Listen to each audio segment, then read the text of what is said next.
Hello everyone, this is Pedro from Pythalista with one more video. In this video, I'm gonna show you step by step how to read a Kafka topic in Databricks and then stream that to a data frame and then do whatever you wanted to do that downstream with that. So I'm gonna use this Cloud Kafka provider, which is called Confluent. The reason I'm using Confluent probably is because Confluent is what Databricks is to Spark, is what Confluent is to Kafka. Because the founders of Confluent were the people that created Kafka. You can see Jay Cripps, Neha, and June Howe were the co-creators of Kafka. There is this interesting, they worked at LinkedIn then, so they needed a to do integration between systems. And then they came up with this very clever idea of logs, so like message logs. And Kafka was used to do moving data around and integrate uh, between two systems. So make sure that every systems in your architecture would have easy access to data in another system. Usually integration is done in a very convoluted way. So these are the co-founders, and then I think Niha now is at the board. So uh, Kafka became a open source project maintained by the Apache software open source foundation, not for profit.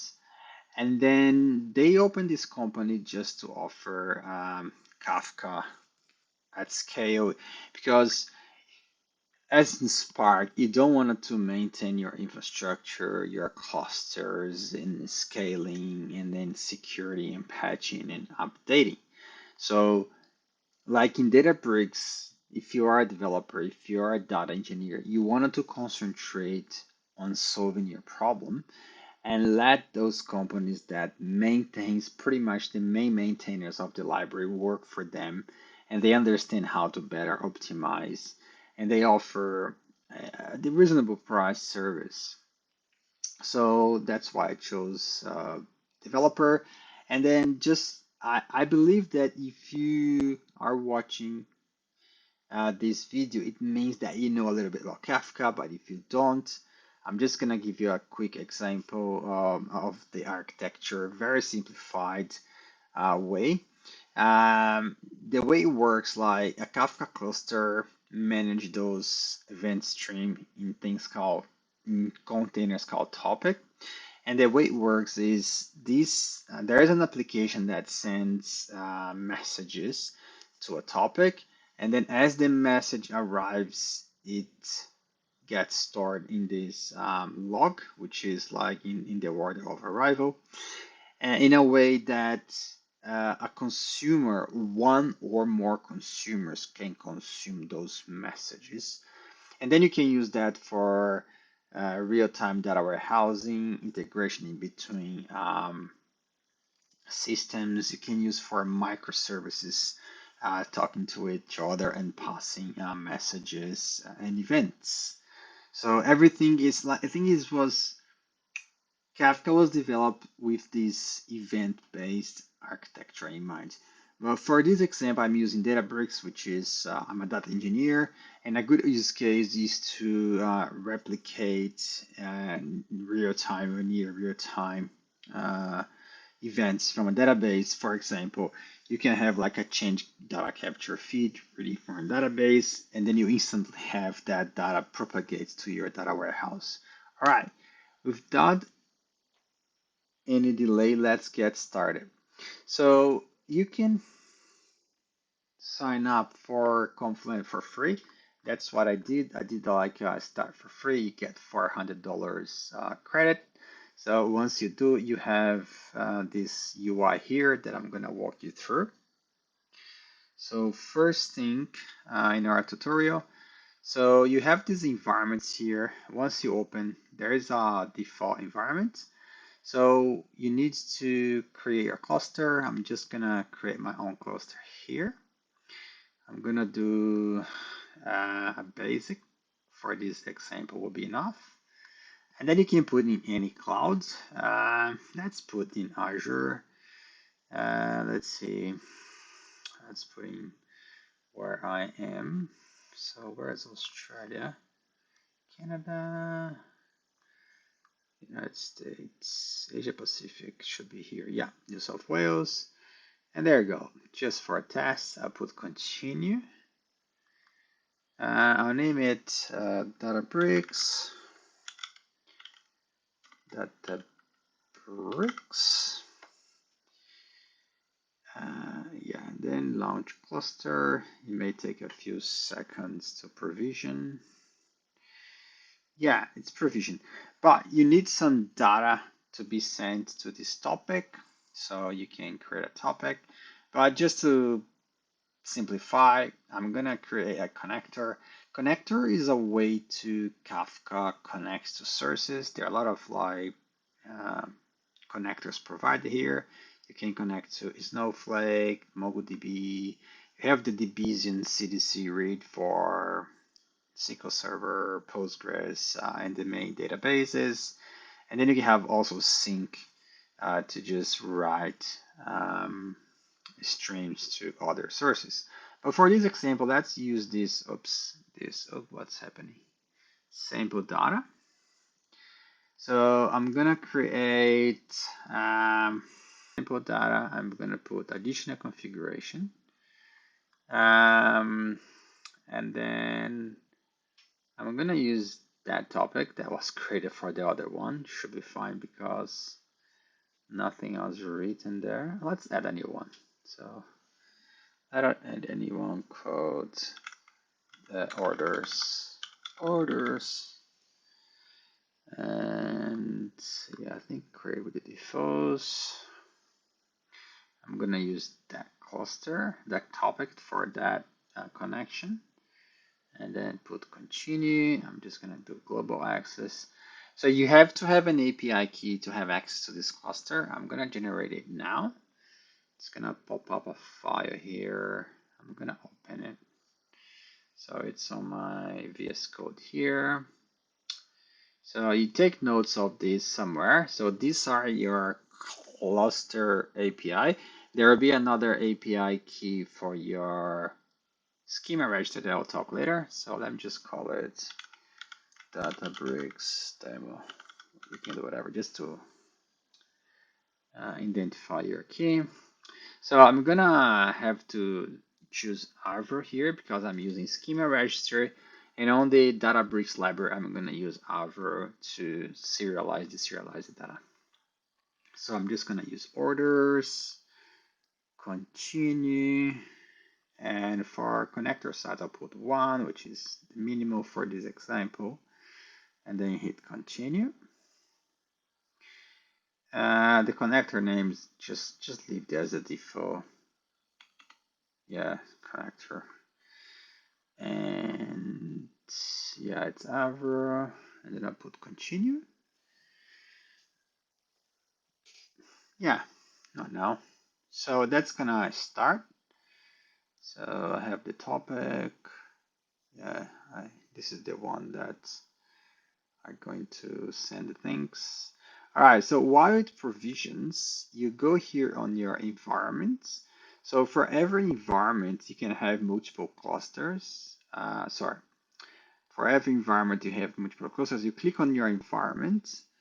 You see on the top right here, your schema registry. It's where all your schema for your data coming to the topic you register there. So this is for to control like what's coming to your topic, and then everything else makes easier if you wanted to do like a schema evolution and managing your data types that arrive into your topic, just to make things more tight. And then you will need for this exercise that endpoint here. Just copy here and then save on this side here. And then you also need to have a credential. I've already created one. So I need to create a new one because if you don't take note of your secret, you cannot recuperate. So I'm gonna create a new one. So let me just, yeah, create a key. This is the key for the schema register, okay? Just write this down. Um,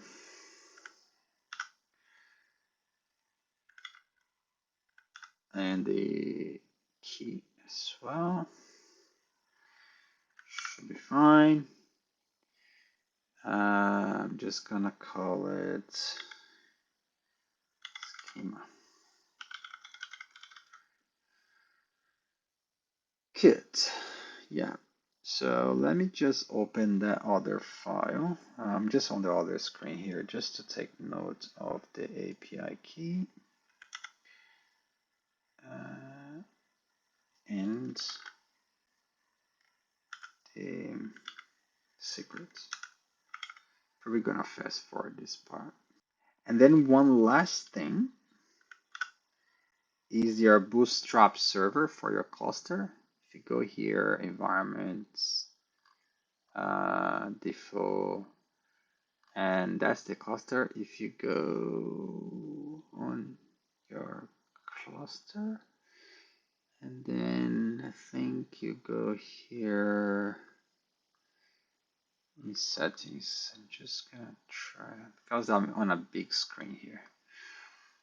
Cluster settings. If you go general at the bottom, can you see Bootstrap server? Collect this here. All right. So I'm just gonna show again the topic and can you see that there are events coming? So 315 events are already arrived. So if I see the messages, so every so seconds, so that's fake data, just for testing purposes, I continuously send events to my topic. And I'm just gonna jump over to Databricks. So I created a notebook that I got from this blog post here. This blog post here that I'm gonna put on the description. So, but I'll put like the version of my notebook that I've done a little bit further. So, and then you can have that boilerplate code. So I've already have the first thing that you need to do. So in Confluent, we create a new cluster, we create a sample connector.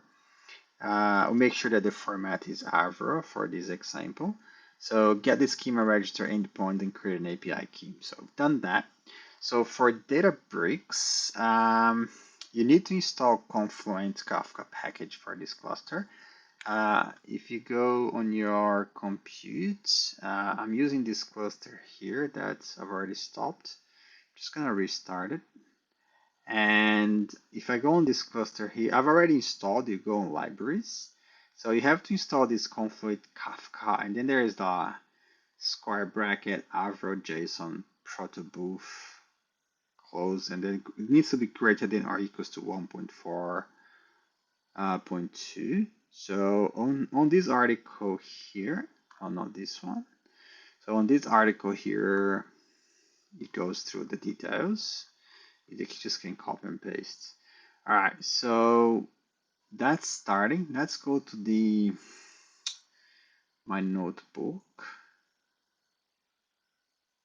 So now I'm going to do one thing that I don't recommend because this is just an example. And after this exercise, I'm just going to destroy everything.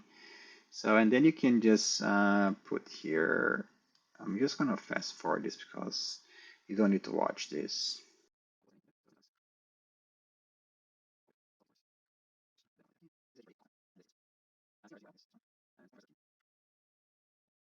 So I've got that, and then I've got a path for my table, which is gonna be that orders. I have that mounted on my Azure storage account, and I also have a checkpoint path. So let me just open those storage accounts.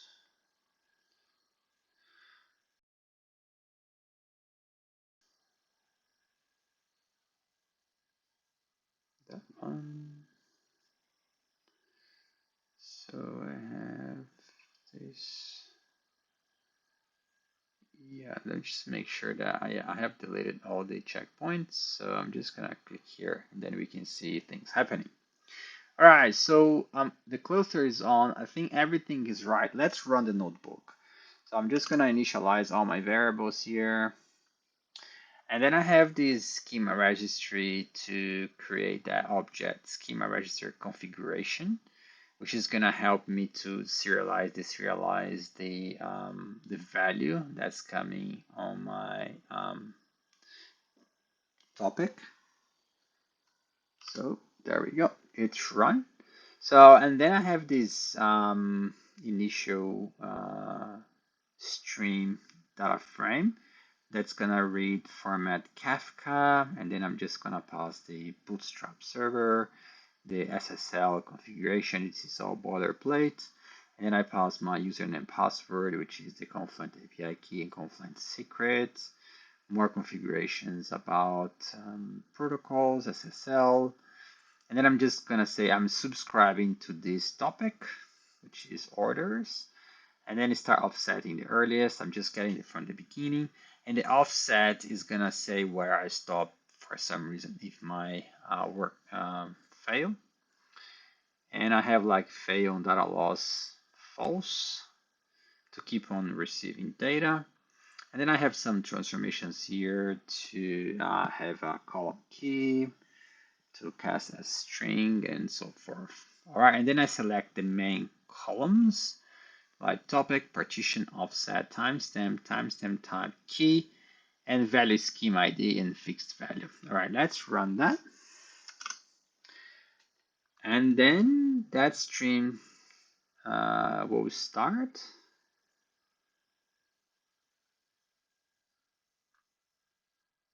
So not it hasn't yet. So I think I need to display too because it's late evaluation. So if I display the data frame, so that's gonna start a stream. How many I have so far? 385 messages. So stream initialized. So that's gonna display so far. But because this is a streaming data frame, as the events arrive, that data frame is gonna continuously grow because it's running continuously here. It's a stream. And I'm not running this stream on a batch. I'm just continuously running it.